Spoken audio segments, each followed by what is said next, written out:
Hello. Having talked a little about the technical aspects of building our medieval cathedrals earlier in this series, I want to take a closer look. Craftspeople travelled to where the work was, and a major construction project, such as a cathedral, would have been a honeypot, attracting workers from a wide area. Master craftspeople might stay in rented rooms. Ordinary craftsmen and journeymen would most likely share lodgings. A team engaged on building York Minster enjoyed makeshift accommodation in the north transept once it was roofed. Stonemasons and carpenters tended to be known by their hometown or village. We met Alan of Walsingham, master carpenter at Ely Cathedral, and Elias of Dereham at Salisbury Cathedral in earlier videos. From the names that have been recorded, it's clear most masons were born near quarries, and we can imagine the career ladder, from starting work at an early age, showing an aptitude, becoming an apprentice, and learning the basic rudiments of stone cutting from a master quarryman, before moving on to join a mason's lodge, the workshop of a master mason, to refine their skills. Stonemasons had a close working relationship with carpenters, who produced wooden templates, typically in planed oak, for ornamental stonework. At the top of the trades, master craftspeople were probably able to do both jobs.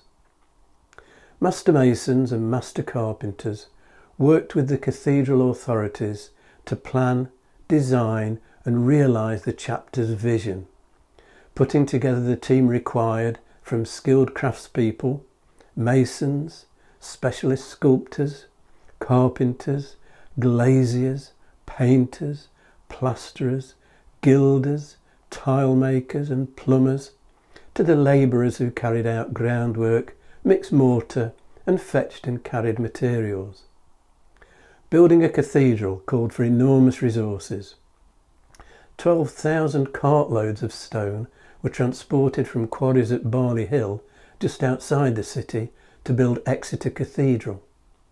In the Fens, bridges and causeways were strengthened to allow material to be delivered for the cathedral at Ely, including stone from Barnack Quarry in Northamptonshire, which was ferried on barges along the River Nene and dragged overland on sledges. River transport was favoured wherever possible. All the stone for Worcester Cathedral was delivered via the River Severn. York Minster had its own wharf on the River Ouse. Stone was dressed and cut into blocks at the quarry. Transporting undressed stone was wasted effort. On site, skillful masons carved the finely shaped voussoirs for arches and the stones for window tracery and ornamental detail. Lodge members received a wage, with pieceworkers brought in as needed. To ensure they were paid, pieceworkers cut a personal mark into the blocks they completed, and these masons' marks can often still be seen. Perks at a monastic cathedral site might include meals from a communal kitchen. Bonuses could be earned for completing work on time. Smithies were built on site to forge nails and hinges and to sharpen and maintain tools. Sites were essentially seasonal, a bustle of activity through spring and summer, with work carried out from dawn to dusk. In the autumn, exposed walls would be covered to protect them from water penetration and frost damage. Work was scaled down in the winter months, but planning and tasks such as template making would continue. The economic footprint of a medieval cathedral site could be very wide. We can imagine sites where workers may have travelled long distances and where different dialects, even different languages, would be heard. The 5-metre diameter, red and green porphyry and black marble mosaic pavement, now in the Trinity Chapel at Canterbury, was laid by Italian craftsmen around 1130. It predates the building of the chapel and must have been moved, probably from a position in front of the high altar, when Trinity Chapel was built, beginning in the 1170s, as a new setting for the shrine of Thomas Becket. Medieval building sites were hazardous. Working at heights, flying stone chips, toxic pigments all presented dangers.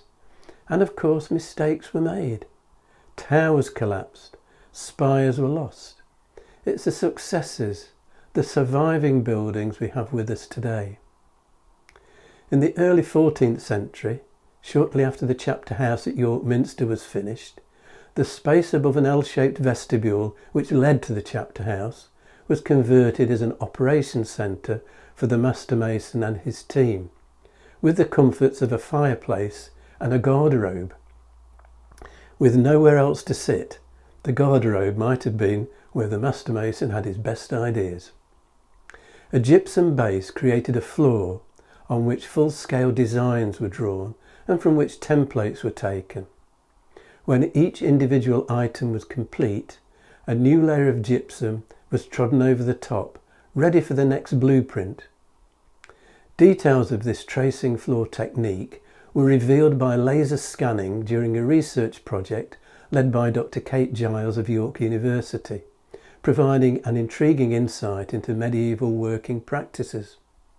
A similar tracing floor has been identified above the north porch of Wells Cathedral. York Minster will be my subject next time. If you've enjoyed this video, hit the like and subscribe buttons and click on the notification bell to be informed when the next video is available, or you can subscribe by clicking on the rose window over my shoulder.